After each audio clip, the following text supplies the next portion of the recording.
Welcome to DPVD classes. So आज की video में हम लोग करने वाले हैं क्लास 10 मैथ्स और मैथ्स में करने वाले हैं इंट्रोडक्शन टू कोऑर्डिनेट ज्योमेट्री।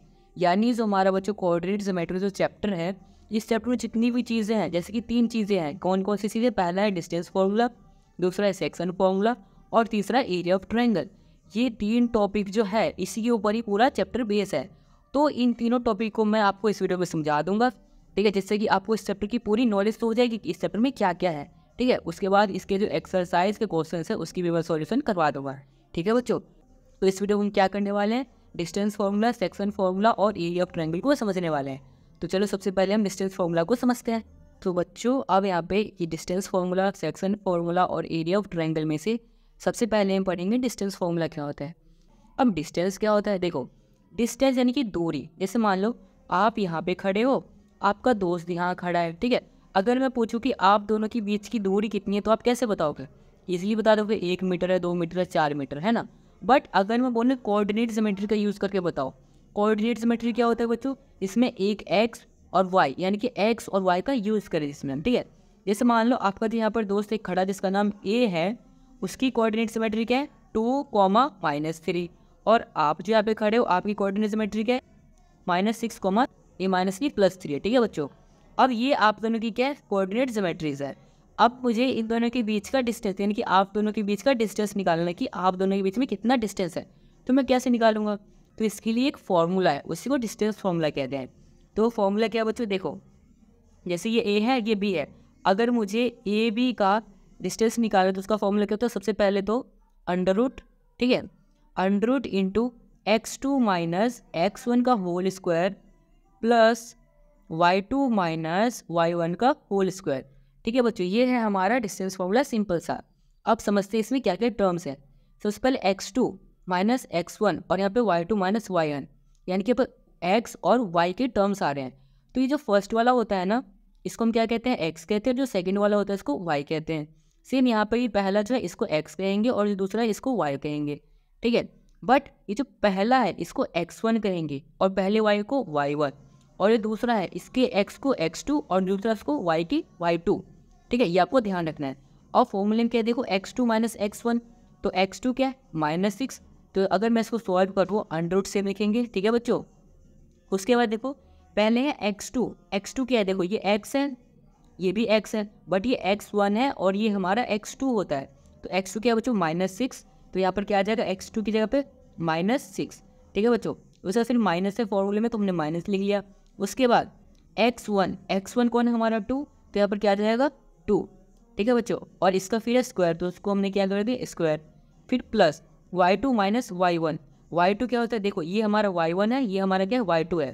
तो y2 के यहाँ पर 3 + 3 है, तो यहाँ पर क्या आ जाएगा? y2 3। फिर माइनस y1 क्या है बच्चों? देखो -3 है, तो एक माइनस तो फॉर्मूले में है, साथ में इस y कोऑर्डिनेट में भी हमारा क्या है? माइनस है। तो यहाँ पर क्या आ जाएगा? माइनस फिर से और फिर 3, और इसीलिए इसको हम रखेंगे ब्रैकेट में क्योंकि डबल माइनस आ रहा है। और फिर इसके बाद इसका स्क्वायर, तो हमने कर दिया यहाँ पर स्क्वायर। ठीक है बच्चों, आई होप आपको यहाँ तक समझ में आ रहा होगा। अब इसके बाद बच्चों देखो, सेम अंडर रूट हम लिखेंगे। उसके बाद -6 और -2 क्या हो जाएगा? माइनस माइनस प्लस, यानी कि -8, तो -8 का होल स्क्वायर। उसके बाद फिर प्लस, यहाँ पर देखो माइनस माइनस क्या हो जाएगा? प्लस, 3 + 3 आ गया। फिर 3 + 3 क्या हो जाएगा? 6, तो 6 और साथ में 6 का स्क्वायर। तो अब इसको सॉल्व करते हैं आगे। तो -8 का होल स्क्वायर क्या हो जाएगा? 8 8 64, माइनस माइनस प्लस हो जाएगा स्क्वायर करेंगे तो +64। फिर प्लस 6 का स्क्वायर कितना हो जाएगा? 6 6 36, फिर इक्वल टू। अब देखो बच्चों यहाँ पर क्या आ जाएगा? अंडर रूट में 100, 64 और 36 को ऐड करेंगे, आ जाएगा 100। और अंडर रूट 100 कितना होता है बच्चों? 10 होता है। तो इन दोनों के बीच का डिस्टेंस कितना आ गया? 10 यूनिट्स, ठीक है बच्चों। सो आई होप आपको समझ में आया होगा कि किस तरीके से हमने डिस्टेंस फॉर्मूले को सॉल्व किया है।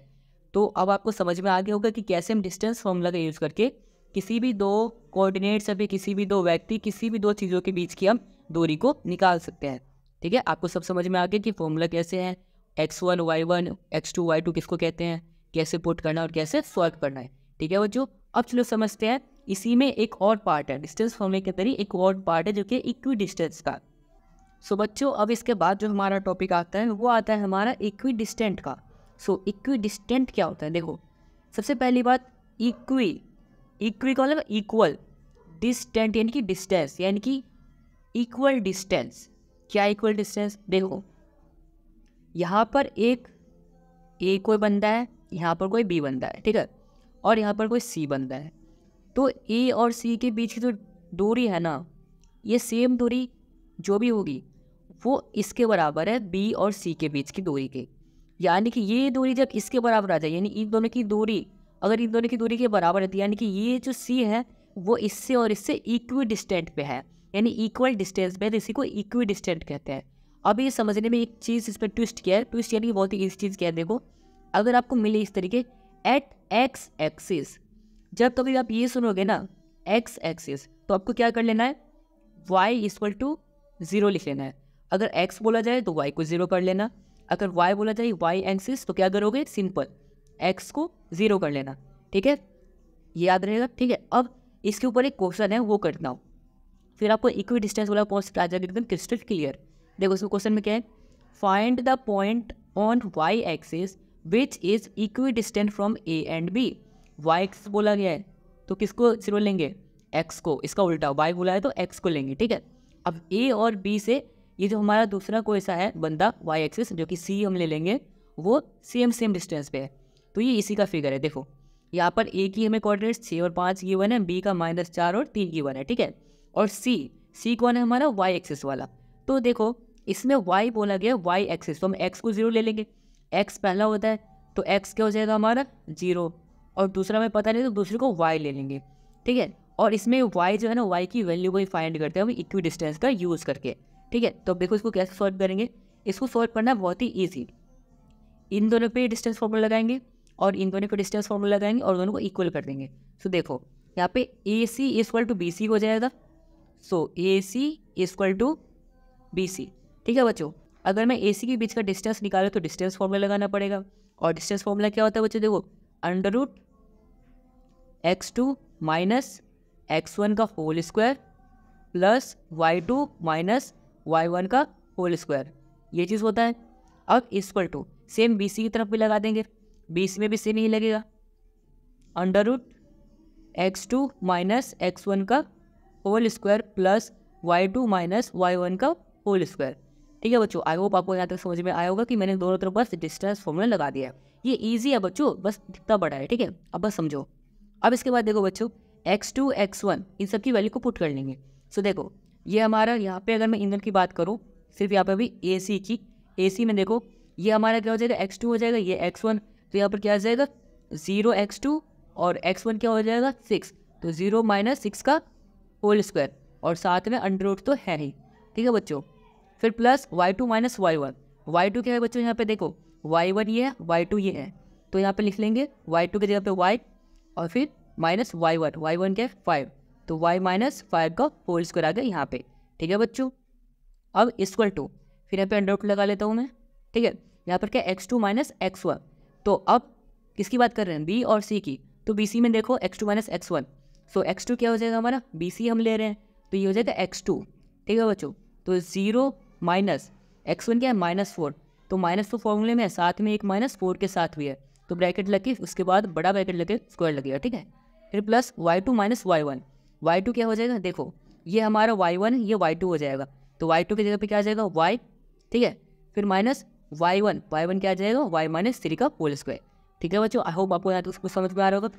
अब देखो बच्चों आपने नोटिस किया, क्या नोटिस किया कि आप पिछले 2 स्टेप से इस अंडर रूट को ढोए जा रहा हूँ, मतलब कि लगाया जा रहा हूँ, कोई इसका वजूद ही नहीं है, बस लगा रहा हूँ, है ना। देखो दोनों तरफ अंडर रूट है ना, तो यहाँ पर कैंसिल कर दो, और आप जब सॉल्व करोगे ना तो अंडर रूट लगाना ही मत, direct x2 minus x1 plus y2 minus y1 equal to x2 minus x1 y2 minus y1 कर देना, ठीक है। कुछ गलत नहीं होगा, सब सही है, ठीक है। अब देखो यहाँ पर क्या आ जाएगा -6 आ जाएगा, और -6 का स्क्वायर करूँगा तो क्या आ जाएगा बच्चों 36, फिर प्लस ये बच्चों 3 है, ठीक है।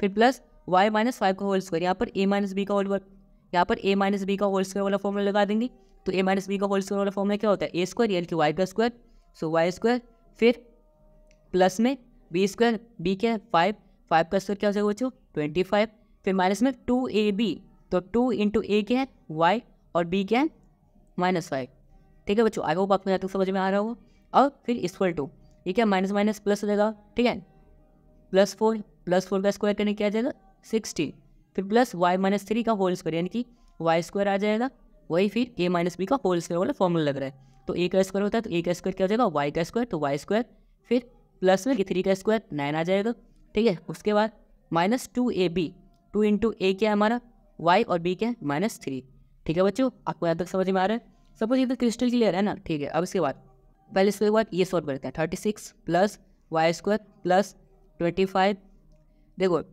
2 इंटू वाई क्या हो जाएगा -2, -2 इंटू 5 क्या हो जाएगा 10, बट माइनस माइनस हो जाएगा प्लस, तो हमारा क्या आ जाएगा यहाँ पे प्लस का 10।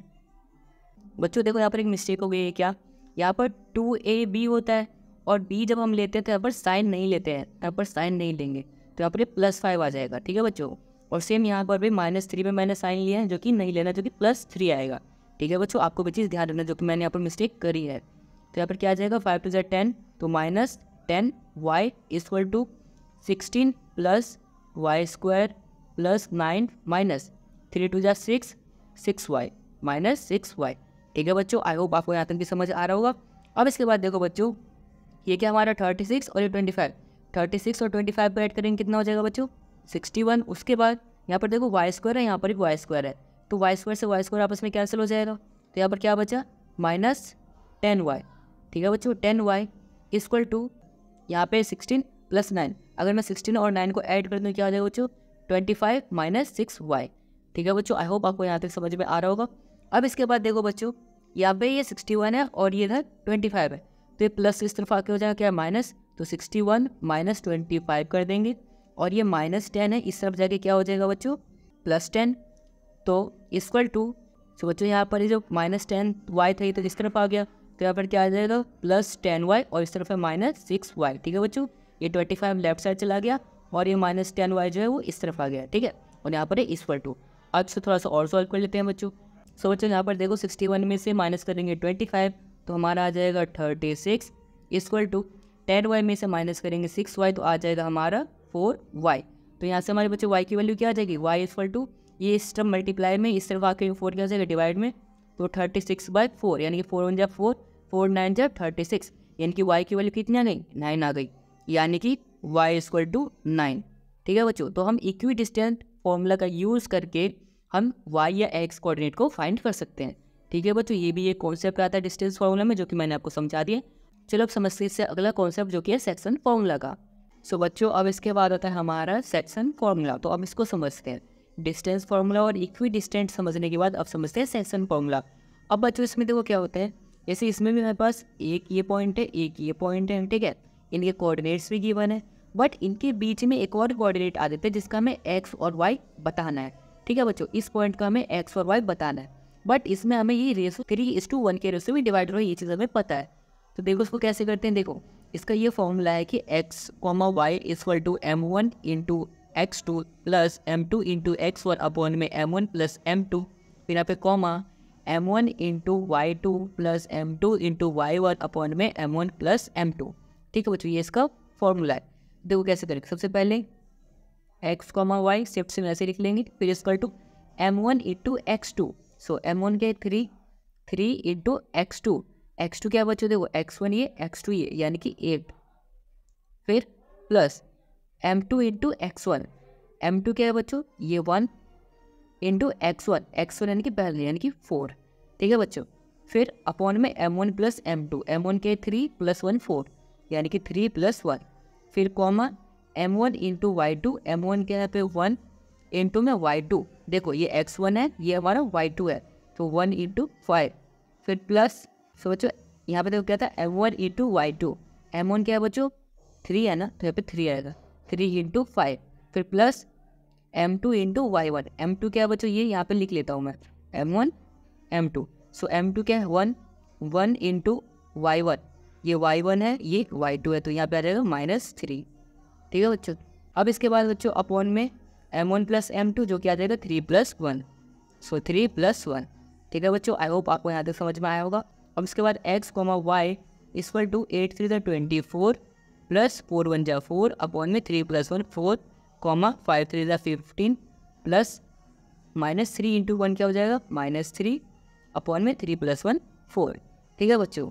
अब x, y = 24 + 4 क्या हो जाएगा बच्चों 28 अपॉन में 4 और कॉमा 15 में से 3 माइनस करेंगे कितना आ जाएगा बच्चों 12/4। कैसे करेंगे 4 4 7 28 4 4 4 6 12, यानी कि हमारे कोऑर्डिनेट्स क्या आ गया बच्चों x, y क्या आ गया यहाँ पे, वो आ चुका है हमारा 7,3, यानी कि x और y की वैल्यू आ गई है 7,3। ठीक है बच्चों, सो इस तरीके से हम सेक्शन फॉर्मूला का यूज़ करके x और y को फाइंड कर सकते हैं। अब बच्चों इसका रिवर्स भी तो हो सकता है कि हमें x और y गिवन है, ठीक है, और इस यहाँ पे रेशो पूछा जाए, ठीक है, तो अब वो वाले पार्ट एक बार कर लेते हैं सिर्फ इसी क्वेश्चन को। सो बच्चों अब इसका रिवर्स करते हैं। रिवर्स क्या, पिछली बार हमें m1 m2 गिवन था, ठीक है, कोऑर्डिनेट्स हमने फाइंड किए, इस बार हमें कोऑर्डिनेट्स गिवन है m1 m2 फाइंड करेंगे। देखो मैंने वही कोऑर्डिनेट्स लिखे हैं जो भी हमने फाइंड किया था, तो देखते हैं क्या वही 3:1 आता है या नहीं आता है। ठीक है बच्चों, सो यहाँ पर कोऑर्डिनेट्स एक्स वाई है जो कि 7 3, तो यहाँ पे पुट कर लेते हैं। So 7 3 equal to formula m1 into x2, so m1 into x2 क्या है बच्चों 8, यहाँ पर 8 आ गया, फिर plus m2 into x1, m2 जो कि वैल्यू नहीं है तो m2 ही पुट करेंगे, फिर इंटू में x1 क्या बच्चों 4, तो 4 अपॉन में m1 प्लस m2। ठीक है बच्चों, और फिर कॉमा फिर m1 इंटू y2, सो m1 इंटू y2 ये y1 ये y2 जो कि 5, फिर प्लस m2 इंटू y1, सो m2 की जगह पे m2 आ जाएगा, इंटू में y1 देखो क्या है बच्चों ये है -3, तो -3 आ गया यहाँ पर इंटू में, ठीक है, फिर अपॉन में m1 प्लस m2 बच्चों। अब बच्चों यहाँ पर एक राहत की बात है। राहत की बात क्या है, अगर आपने इस 7 को इस चीज़ के इक्वल कर दिया तो भी आपका आंसर आ जाएगा, या फिर आपने इस 3 को इसके इक्वल कर दिया तब भी आपका आंसर आ जाएगा। आप किसी को भी कर लो आपका रेशो आ जाएगा। तो मैं क्या करता हूँ, इसको 7 के इक्वल करता हूँ, सो 7 इक्वल टू 8m1, देखो 8 इंटू m1 का 8m1, फिर plus 4 into m2 4m2 upon में m1 प्लस m2। ठीक है बच्चों, बस इतना सा सॉल्व करना है, यानी कि 7 को बस इस टर्म के इक्वल कर देनी है, या फिर आप 3 को इस वाले टर्म के इक्वल कर सकते हैं, फिर अभी आपका आंसर आ जाएगा। ठीक है बच्चों, अब यहाँ पे m1 इंटू m2 है, यहाँ पे 1 लेके इस तरफ क्रॉस मल्टीप्लाई कर देते दोनों को।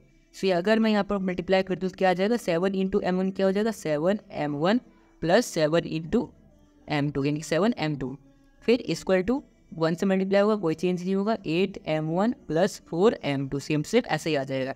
ठीक है बच्चों, अब यहाँ पर देखो बच्चों यहाँ पे 7m2 है, ये भी m2 है, तो अगर यहाँ पे 7m1 प्लस 7m2 ये प्लस इस तरफ माइनस आ जाए तो -4m2 इक्वल टू 8m1 आ जाएगा। ठीक है, तो 7m1 प्लस 7m2 में से माइनस करेंगे 4m2, तो हमारा कितना बच जाएगा यहाँ पे 3m2 इक्वल टू 8m1। अब बच्चों देखो ये m1 है, अगर मैं इसको इस तरफ ले जाऊँ तो क्या हो जाएगा 3m2 equal to 8m1 minus, अगर इस तरफ आएगा तो माइनस में आ जाएगा 7m1। अब 8m1 में से 7m1 माइनस करेंगे तो हमारा आंसर कितना आ जाएगा 1 आ जाएगा। सो 3m2 इक्वल टू 1m1 आ जाएगा। अब अगर मुझे रेशो में लिखना हो तो अगर यहाँ पे मल्टीप्लाई में है तो इस तरफ आगे क्या हो जाएगा डिवाइड में। सो बच्चों इसके बाद देखो मैंने क्या किया, ये यहाँ पर 1 मल्टीप्लाई में, इसको अगर मैं इस तरफ भेजूँ तो क्या हो जाएगा यहाँ पर डिवाइड में आ जाएगा 3 के नीचे, और यहाँ पर ये m2 क्या है मल्टीप्लाई में, अगर मैं इसको इस तरफ भेजूँ तो डिवाइड में आ जाएगा। सो इक्वल टू में क्या आ जाएगा m1 अपॉन में m2। ठीक है बच्चों, तो यहाँ पर m1 और m2 का रेशो क्या हो गया 3:1, यानी कि m1 अपॉन m2 क्या आ गया 3:1। ठीक है बच्चों, और यही हमने पहले भी निकाला था क्योंकि इसी का यूज़ करें तो हमने ये कोऑर्डिनेट फाइंड किया था 7 3, जो कि अभी हमने यहाँ पर यूज़ किया है। ठीक है बच्चों, आई होप आपको समझ में आया होगा कि किस तरीके से हम कोऑर्डिनेट से भी रेशो फाइंड कर सकते हैं, और इससे पहले मैंने क्या सीखा था रेशो से कोऑर्डिनेट्स को फाइंड करना। ठीक है बच्चों, आई होप आपको यहाँ तक बिल्कुल सब कुछ समझ में आ रहा होगा। चलो अब करते हैं इसका लास्ट टॉपिक जो कि है एरिया ऑफ ट्रायंगल, यानी कि एरिया कैसे फाइंड करें कोऑर्डिनेट्स का यूज़ करके। ठीक है बच्चों, सो बच्चों अब आता है लास्ट टॉपिक जो कि एरिया ऑफ ट्रायंगल, यानी कि एक ट्रायंगल है ABC, ए के कोऑर्डिनेट्स बी के और सी के कोऑर्डिनेट्स गिवन है 1, -1, -4, 6, -3, -5। हमें अब इस फॉर्मूले का यूज़ करके हमें बताना है कि इसका कितना एरिया है। ठीक है बच्चों, सिंपल है बहुत ही ज़्यादा। सो 1/2 ब्रैकेट x1, सो यहाँ पर x1 क्या है 1, सो 1 इंटू y2 माइनस y3, सो y2 क्या हो जाएगा ये 6 माइनस y3 जो क्या आ जाएगा -5। ठीक है बच्चों, फिर प्लस x2 की वैल्यू क्या आ जाएगी यहाँ पर देखो -4 into y3 minus y1, y3 आ जाएगा बच्चों -5, ठीक है, इंटू में -y1, सो -y1, y1 क्या जाएगा बच्चों, -1, सो -y1, ठीक है बच्चों, आई होप आपको यहाँ तक समझ में आ रहा होगा। फिर प्लस x3, x3 क्या है बच्चों, देखो ये x1 x2 x3, x3 यानी कि -3, फिर इंटू में y1 -y2, सो y1 ये y2, सो y1 -y2, सो y1 क्या है -1, फिर -y2 क्या है बच्चों 6, ठीक है बच्चों। सो अब इसको कर लेंगे सॉल्व, सो 1/2 into 1 into minus minus plus 6 और 5 11, फिर प्लस यहाँ पे देखो -4 इंटू माइनस माइनस प्लस, ठीक है, फिर प्लस माइनस माइनस, यानी कि 5 में से +1 करेंगे तो कितना आ जाएगा बच्चों, -4, फिर प्लस माइनस माइनस क्या हो जाएगा बच्चों प्लस, सो 6 + 1 7 आ जाएगा और साइन आ जाएगा माइनस का, फिर -7 इंटू -3 करेंगे तो 21 और साइन आ जाएगा प्लस का, सो +21। अब बच्चों इसके बाद इसके आगे सॉल्व करते हैं, 1/2 इंटू 11 इंटू 1 क्या हो जाएगा 11, फिर माइनस माइनस क्या हो जाएगा बच्चों प्लस, और 4 इंटू 4 16, सो +16 +21। अब 11 16 और 21 को अगर हम ऐड करेंगे तो हमारे आ जाएगा बच्चों 1/2 इंटू 48। अब बच्चों ब्रैकेट है तो ब्रैकेट 8 की मल्टीप्लाई, सो यहाँ पर क्या लिख सकते हैं अगला स्टेप, 1/2 इंटू 48, 2 से कैंसिल करेंगे ये हो जाएगा 24 टाइम्स में कैंसिल, तो हमारा आंसर आ जाएगा 24 स्क्वायर यूनिट्स, यानी कि इस ट्रायंगल का एरिया आ चुका है हमारा 24 स्क्वायर यूनिट्स, ठीक है बच्चों। सो आई होप आपको समझ में आया हो कि किस तरीके से हमने इस ट्रायंगल का एरिया कर लिया फाइंड, और आपको भी इसी तरीके से कर लेना फाइंड। अब ध्यान रखने वाली बात है क्या, देखो क्या सबको ध्यान रखनी है, पहली चीज़ कि कभी भी एरिया जो है वो नेगेटिव नहीं आएगा, ठीक है। अगर यहाँ पे 24 आया ना तो ये -24 पे मेरा आंसर आ सकता है, अगर मैंने कैलकुलेशन मिस्टेक नहीं की हो तो, इसे घबराने वाली कोई बात नहीं। अगर माइनस कभी आए भी ना और आपने कैलकुलेशन सही किया है तो उसको आप प्लस लिख देना, ठीक है, क्योंकि एरिया कभी भी नेगेटिव नहीं होता, इसलिए हम उसको प्लस लिख देंगे।